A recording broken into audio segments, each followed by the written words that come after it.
Hola, ¿cómo están? El día de hoy les voy a platicar cómo se hace una persona narcisista, porque los narcisistas no nacen así. El narcisista se desarrolla a lo largo de la vida, a lo largo de la infancia y la adolescencia, y se desarrolla porque vivió cierto tipo de cosas, cierto tipo de situaciones de violencia, cierto tipo de cuestiones que en este video te voy a explicar, te voy a platicar, pero antes de que continúe el video, sí quisiera decirte que, es importante, es bueno tener empatía y probablemente con este video vas a sentir empatía hacia lo que vivió el narcisista, pero eso no significa que debas de justificar a tu pareja narcisista, a tu jefe narcisista o al narcisista con el que estás conviviendo, porque la historia que tuvieron no los justifica a que te hagan daño. Entonces hago este video para que veas por qué se produce el narcisismo, cómo se va gestando, pero por favor no justifiques la violencia que te hace el narcisista. Hay varios factores que pueden probabilizar que una persona se convierta en narcisista o no se convierta en narcisista. Hay personas que pueden pasar por este tipo de situaciones y no desarrollar el trastorno narcisista de personalidad. Entonces, pues luego me preguntan, bueno, Eli, pero yo viví este tipo de cosas, que también se desarrolla narcisismo cuando vives este tipo de cosas, y yo no soy narcisista, yo soy una persona muy empática. Ok, por eso aquí hablamos de cuestiones que probabilizan el desarrollo de narcisismo.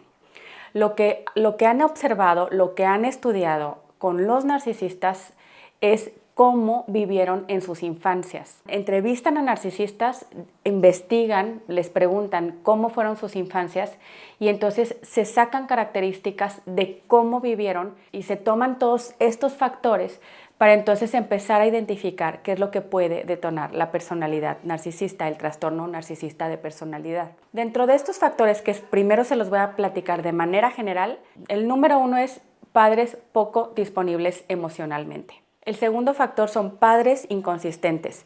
A veces se comportan de una manera y a veces se comportan de otra. El tercer factor es un tema de trauma. Y para el tema de trauma les recomiendo muchísimo el libro de Pete Walker. Este es el libro de Pete Walker que se llama TEP Complejo.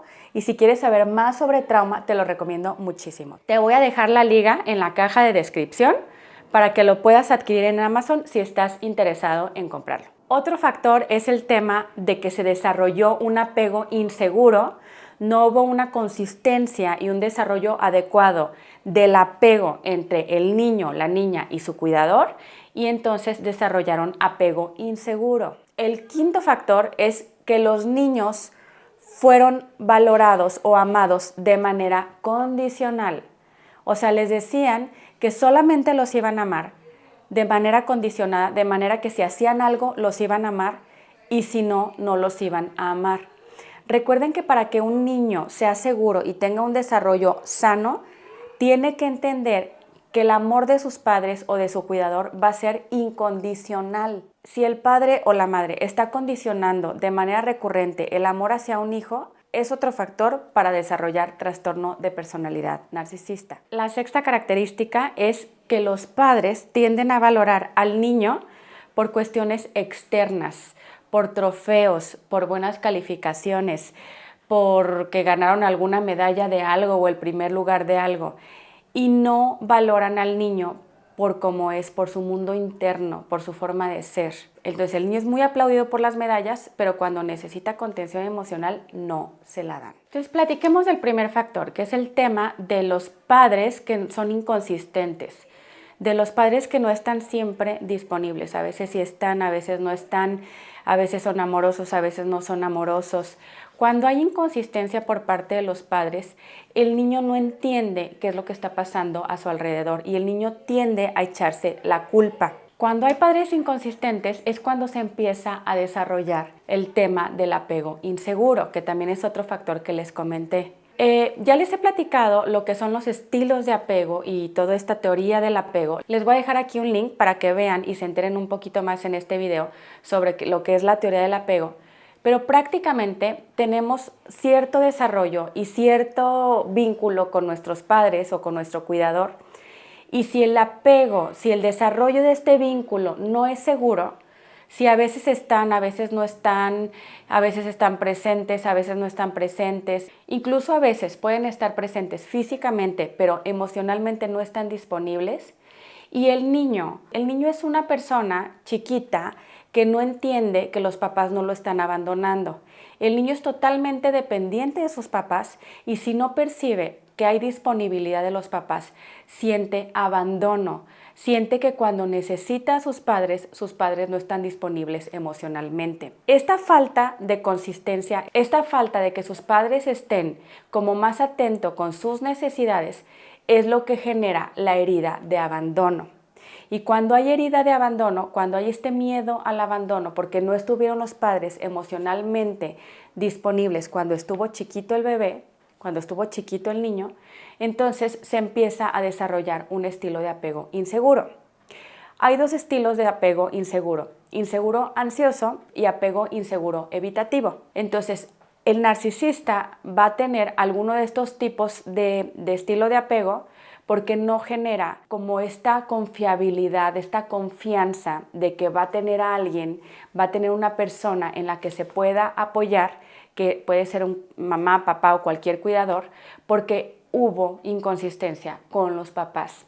Y entonces cuando tú desarrollas apego inseguro, te cuesta mucho trabajo relacionarte porque crees que te van a abandonar. Este es uno de los factores que probabiliza que se desarrolle el trastorno de personalidad narcisista. Otra de las cuestiones que se ha observado con el análisis de cómo fueron las infancias de los narcisistas es que se observa que tuvieron padres que a lo mejor fueron muy indulgentes. Por ejemplo, pudieron haber estado muy al pendientes en el tema de que estuvieran en el cuadro de honor, que estar en el partido de fútbol y querer que ganaran. Pero cuando el niño necesitaba que su mamá, su papá o su cuidador lo escuchara, por ejemplo, si se ponía triste, si estaba frustrado, si se sentía mal, si tenía que llorar, si tenía enojo, cuando habían este tipo de emociones, recibía rechazo por parte del cuidador, por parte de la madre, por parte del padre. Entonces, a lo mejor el niño podría haber estado triste, llegar con la mamá, y entonces muy seguido lo que han observado es que el cuidador, cuando el niño que se convirtió en narcisista le decía que se sentía mal, la madre, el padre o el cuidador tomaban eso que le estaba contando el narcisista y ese episodio lo hacían algo que se tratara acerca de la madre o del cuidador. Por ejemplo, si el niño le decía que se sentía muy triste, la madre pudo haber contestado: ¿tú te sientes triste? Uy, a mí me han pasado cosas peores, yo he tenido momentos mucho más tristes. O a lo mejor incluso invalidan al niño y le dicen cosas como: creo que estás exagerando. O le pudieron haber dicho al niño que no querían que se sintiera triste porque eso hacía sentir triste a la mamá o al papá. Y en ese sentido se empiezan a volver analfabetas emocionales. Empiezan a darse cuenta que tienen que reprimir ese tipo de emociones, porque si tienen ese tipo de emociones no van a ser aceptados por el cuidador, sea la mamá o sea el papá. También se ha observado que otro factor es cuando los padres de los narcisistas se comportaban como dándoles todo lo material, mimándolos en todas las cuestiones materiales o en todos los berrinches que ellos querían, e incluso haciéndolos creer que eran merecedores de todo lo que los niños querían o la niña narcisista quería. Pero cuando el niño o la niña que se convirtió en narcisista necesitaba contención emocional y presencia emocional, no la recibió. No se la brindó el cuidador, no se la brindó la mamá o no se la brindó el papá. Un factor muy importante es que muchas veces le hicieron creer al hijo que se convirtió en narcisista que su familia o que el niño merecía mucho más que los demás. Y en ese sentido no le enseñaron una conducta de altruismo. Decirle al niño o hacerle entender al niño que no todo se le va a dar siempre. Enseñarle al niño tolerancia a la frustración.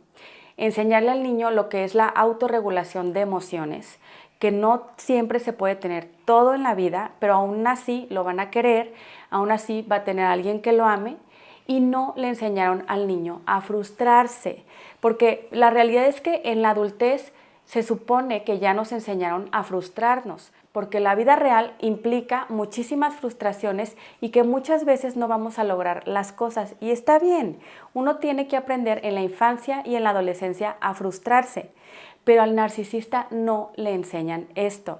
Y muchas veces es porque los padres no quieren como que sufran los niños, que realmente, pues a lo mejor sí puede ser un tipo de sufrimiento, pero es un sufrimiento sano. Enseñar a tu hijo a que se tiene que saber frustrar y que no todo en la vida se le va a dar siempre es algo sano. Entonces, estos padres no quisieron que los niños pasaran por estas etapas y entonces crearon en el pensamiento del niño que merecía todo y que merecía más que los demás y no le enseñaron esta autorregulación emocional y esta tolerancia a la frustración. Muchas veces los padres de los narcisistas les dan todo en tema económico. Los llevan a las mejores escuelas, los llevan a viaje a Disneylandia, a muchos lugares, pero el tema emocional, la presencia emocional, no se las dan.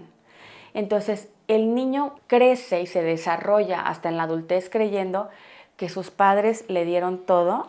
Muchas veces no es por dolo, no es por una cuestión intencional, malintencionada, pero no alcanzan a identificar que es tan importante lo material como las cuestiones emocionales. Es importante la cuestión material, pero si no se acerca un cuidador a un niño, si no tiene presencia, puede desarrollar narcisismo, porque no le enseña toda esta inteligencia emocional, todo este desarrollo emocional y esta autorregulación que ya les comenté. Otro factor que influye es haber tenido un padre o una madre narcisista.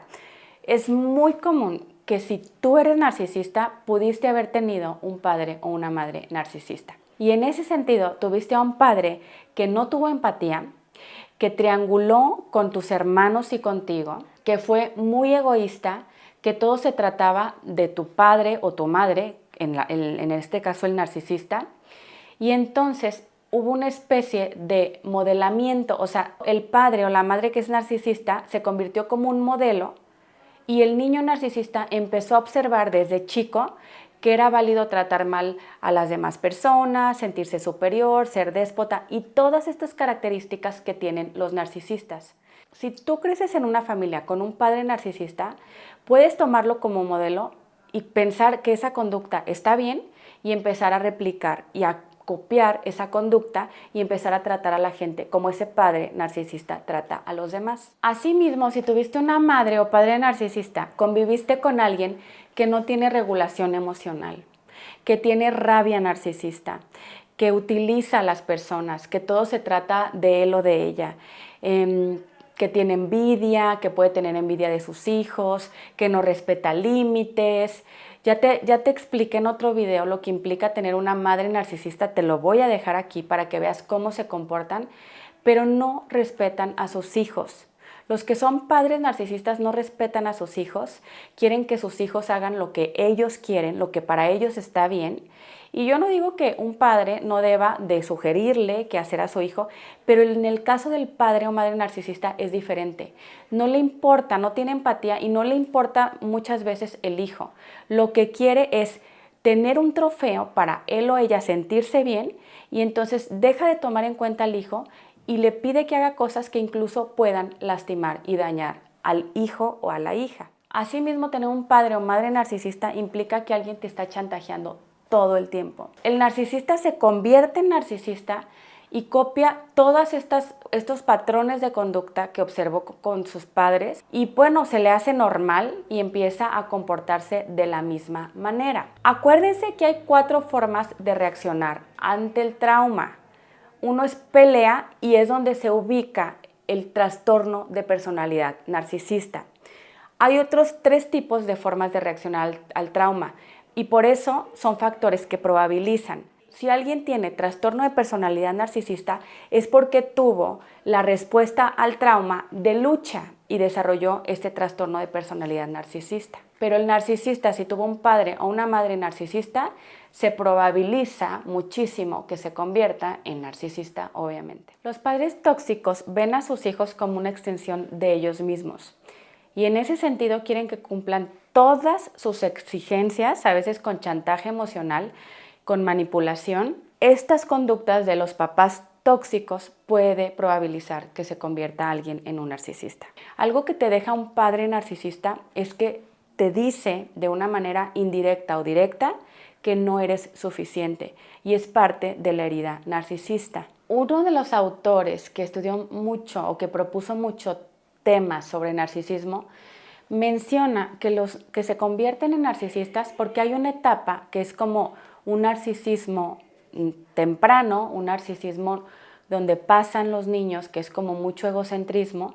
Este autor dice que si en esa etapa no hubo un acompañamiento cercano, amoroso, compasivo, comprensivo por parte de una figura que pudo ser la madre o el cuidador, y en esa etapa no hubo ese acercamiento y esa explicación y esa enseñanza de altruismo hacia los demás, entonces es cuando se puede probabilizar y producir narcisismo. Un factor que sí se menciona muchísimo para prevenir el tema del desarrollo del narcisismo es la presencia emocional de los padres. Padres que sean comprensivos, padres que no sean violentos ni verbal, ni físicamente, obviamente ni sexualmente, y aparte padres que no sean negligentes o que no abandonen emocionalmente a los niños. Les vuelvo a mencionar el libro de Pete Walker. En este libro se explica que este tipo de traumas, como el narcisismo, que es el tipo de respuesta al trauma con lucha, se desarrolla cuando hubo esos 4 tipos de violencias: abuso emocional, físico, sexual o abandono. Si tú no quieres que un niño o una niña desarrolle narcisismo, es súper importante la presencia emocional, la compasión, la comprensión, la paciencia. Estas son de las cosas que pueden prevenir el desarrollo del trastorno narcisista de personalidad. Asimismo, otra forma en la que se puede prevenir el narcisismo es que es importante que haya consecuencias con los hijos, y no estoy hablando de golpes, no estoy hablando de nalgadas, estoy hablando de consecuencias sanas, no punitivas, pero consecuencias sanas en donde se le da a lo mejor un tipo de consecuencia de algún castigo, de algún premio, de algún castigo de alguna salida a los niños o de algo que les guste hacer cuando haya conductas inapropiadas. Cuando haya conductas que vayan en contra de las conductas altruistas o de las conductas sociales que son buenas, que son cívicas, y si no hay consecuencias, se puede incrementar el desarrollo del narcisismo. Es importante que los niños entiendan e interioricen lo que está mal hacerle a los demás. ¿Cuáles son las conductas socialmente adecuadas y cuáles son las conductas que no se deben hacer, como dañar a los demás, dañar a los animales, robar, golpear a alguien? El niño tiene que aprender bien este tipo de conductas, y cuando haga este tipo de conductas que son inapropiadas, se le tiene que dar consecuencias, se le tiene que dejar bien claro al niño que no es adecuado ese tipo de conducta. Muchos de los narcisistas no fueron educados de manera correcta respecto a las consecuencias cuando realizaron conductas inapropiadas, conductas delictivas, conductas que no son socialmente o cívicamente correctas o éticas. Y en ese sentido no introyectaron bien el tema de la empatía y no introyectaron bien el tema de las reglas sociales. Estas 2 cosas que les menciono pueden ser muy importantes para prevenir el trastorno narcisista de personalidad. También te quiero comentar que probablemente, si sientes empatía después de esto que te comenté, porque obviamente los narcisistas pudieron haber vivido violencia, abandono, abuso físico, emocional y diferentes tipos de cosas, pero quiero que te quede muy claro que no porque hayan vivido esto, y está bien sentir empatía por ellos, no por eso justifiques que te violenten. Ellos no tienen el derecho de violentar a nadie solamente porque vivieron eso. Nadie merece vivir violencia. Pero también nadie se merece pagar algo que no le hicimos a esa persona. Si tú estás conviviendo con algún narcisista y te está violentando, que es lo más probable, no justifiques su conducta. No porque estés entendiendo por qué se desarrolló este tipo de personalidad, por qué se desarrolló este trastorno en esa persona, justifiques que te está violentando. Espero que este video te sea de utilidad. Te voy a dejar otro video sobre narcisismo Nos vemos en el próximo video con más temas. Hasta luego.